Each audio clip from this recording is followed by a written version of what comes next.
Bonjour à tous, Olivier Trécal, chasseur de migrateurs. Bah écoutez, voilà, hein, ça y est, je suis ravi de vous retrouver. Nous sommes le mardi 23 janvier et on arrive à la fin. Bon, il reste 3 vidéos, donc voilà, ça c'est l'antépénultième. Qu'est-ce qui s'est passé ce week-end? Eh bien, le froid est terminé. Voilà, c'est ça ce qui est le fait marquant de ce week-end. Vendredi, encore fait très froid sur le nord de la France. Samedi, ça a déjà, les températures ont déjà remonté. Et dimanche et lundi, on a assisté à un dégel complet. Voilà. Pour l'instant, les prévisions nous donnent plutôt une fin de saison qui va être sous le signe, sous le régime océanique, sous un régime océanique, perturbé au nord, hein, si les hautes pressions restent au sud, et même deviendra sec si les pressions arrivent jusqu'à nous et viennent se centrer sur la France, ce qui va normalement arriver en fin de semaine.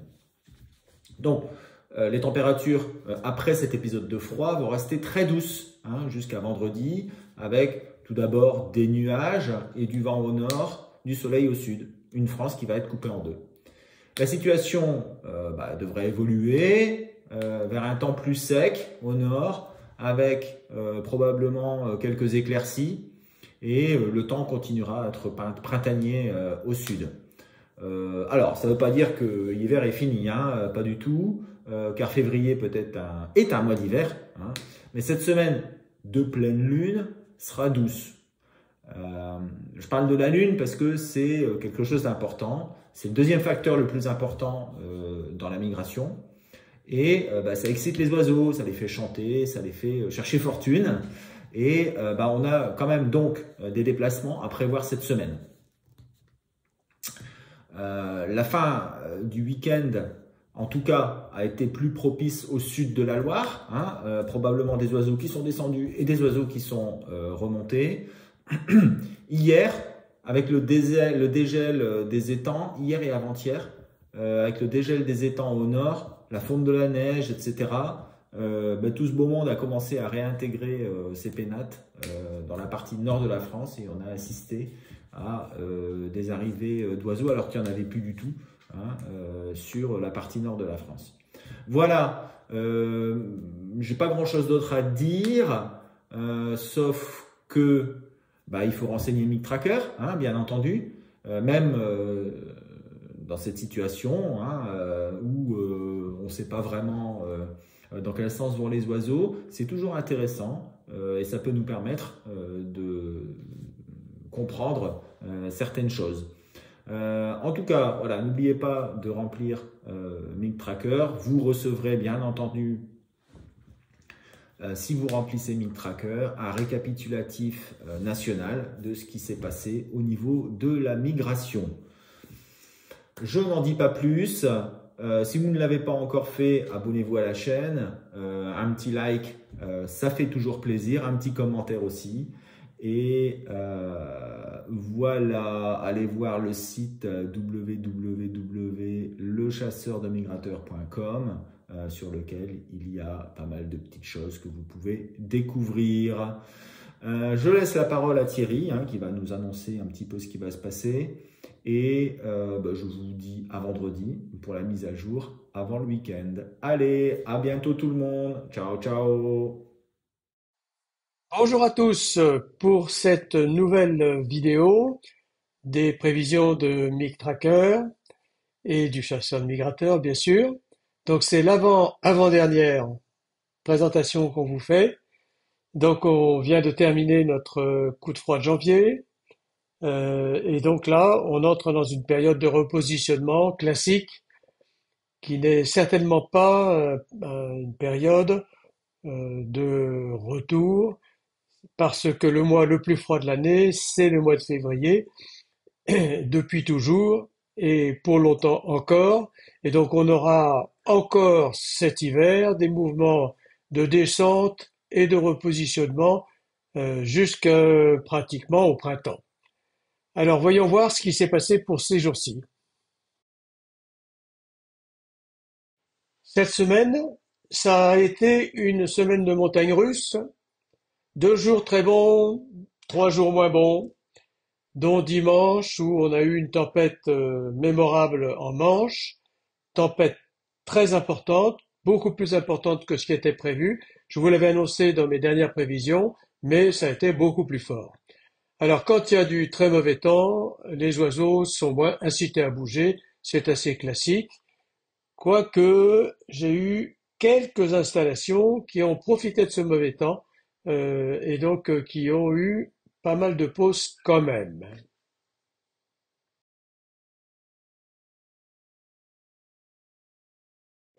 Pour les capots, c'est exactement pareil. On a 3 jours mauvais et 2 jours bons, 2 jours bons, inférieurs on va dire à la moyenne du nombre de capots. Donc c'est exactement inversement proportionnel au nombre de pauses. C'est assez classique comme vous l'avez vu depuis le début de cette année.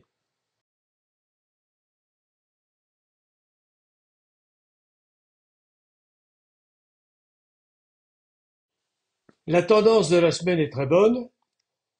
On a cette semaine, on va dire 3 jours de bons, 2 jours moins bons, mais la moyenne reste assez bonne.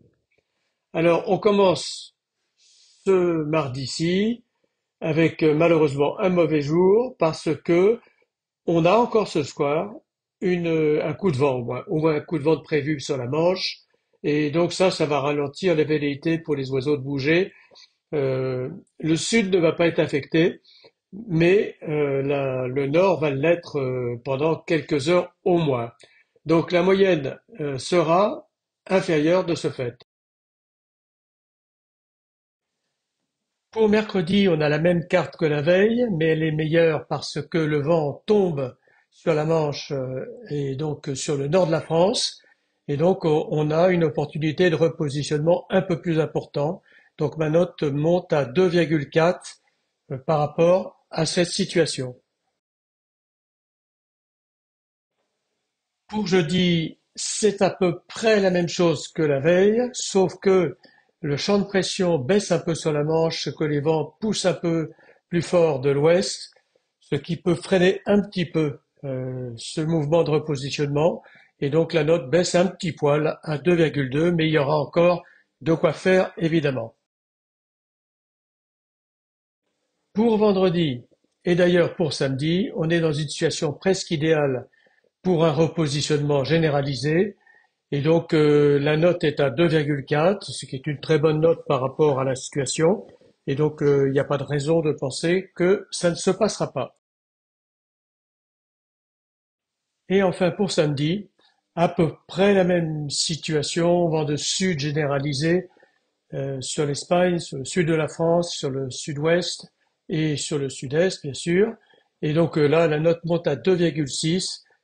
C'est une situation idéale pour les repositionnements hivernaux et donc il faut en profiter bien sûr avant la possible arrivée de froid en février car c'est normal, c'est le mois le plus froid de l'année. Alors je vous souhaite de très très bonnes bredouilles et donc une très bonne semaine. Au revoir. Bon, alors voici les prévisions pour le 23 janvier. Nous sommes le mardi 23 janvier. Quelle est la situation et quelle est la situation qui va arriver à minuit ce soir? Eh bien, voyez, on a sur l'Europe du Nord une grosse dépression qui recouvre l'ensemble des îles britanniques, le Danemark, le nord de l'Allemagne, et ça monte jusqu'à la mer Blanche en passant par toute la Scandinavie et les pays baltes. Associé à ça, on a un anticyclone qui est sur la Volga, qui génère une poche de froid à cet endroit-là, et qui descend vers l'Ukraine et la Turquie. Et de l'autre côté, on a un anticyclone sur l'Espagne, et sur tout l'ouest de la Méditerranée, et voilà, qui génère en fait un temps relativement ensoleillé sur ce pays, et aussi sur le sud de la France, ensoleillé et doux. Donc on a un léger flux d'ouest sur le sud de la France, un vent fort sur la Manche. Pour moi, on devrait continuer à avoir des déplacements hivernaux. de la péninsule ibérique vers le sud de la France. Sur le nord, peut-être un petit peu, sachant qu'il y a peut-être des oiseaux qui pourraient partir des îles britanniques à la faveur du vent fort et réintégrer leur pénate batave et flandrienne. Voilà. Mercredi à jeudi, c'est quasiment la même chose, sauf que l'anticyclone il remonte un petit peu sur la France. Donc on a à peu près la même chose avec une dépression sur la mer Baltique qui va générer aussi un flux de nord sur cette mer Baltique et probablement de la neige et des précipitations sur la Pologne et sur la Russie, mais on est plutôt dans un flux d'air doux qui va arriver du sud et le mouvement diffus erratique va continuer de manière intéressante, mais ça devrait commencer sérieusement à se calmer quand même, parce que ceux qui devaient partir sont partis. Jeudi à vendredi, les hautes pressions qui étaient sur l'Espagne, elles sont toujours sur l'Espagne, mais elles se décalent un petit peu sur le nord-ouest. Donc, on va avoir plus un flux d'ouest avec toujours une grosse dépression sur l'Islande et une autre qui est rentrée sur la Russie.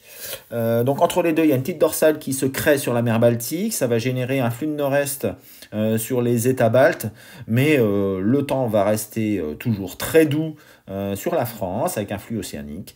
Mais je pense qu'il devrait y avoir un peu moins de départ du sud vers le nord, des réserves du sud vers les réserves du nord. Pour moi, ce sera probablement un peu la moins bonne nuit.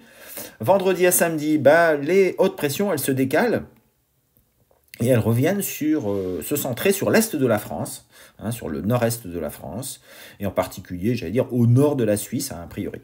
Donc ça va générer un petit vent de sud-est sur le sud-ouest de la France, un petit vent de sud-est aussi sur l'Espagne, donc il faut regarder quand même vers le sud. Et puis de l'autre côté, on a toujours des pluies fortes sur le Danemark, la Pologne, etc., la Scandinavie, vu qu'on a toujours une influence dépressionnaire sur ces pays.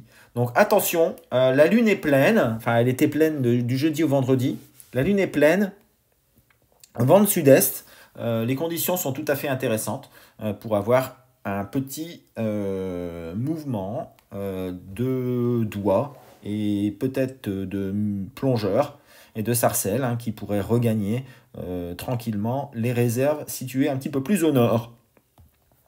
Samedi à dimanche, et bien là, on est dans une situation qui est vraiment très bonne, avec un anticyclone sur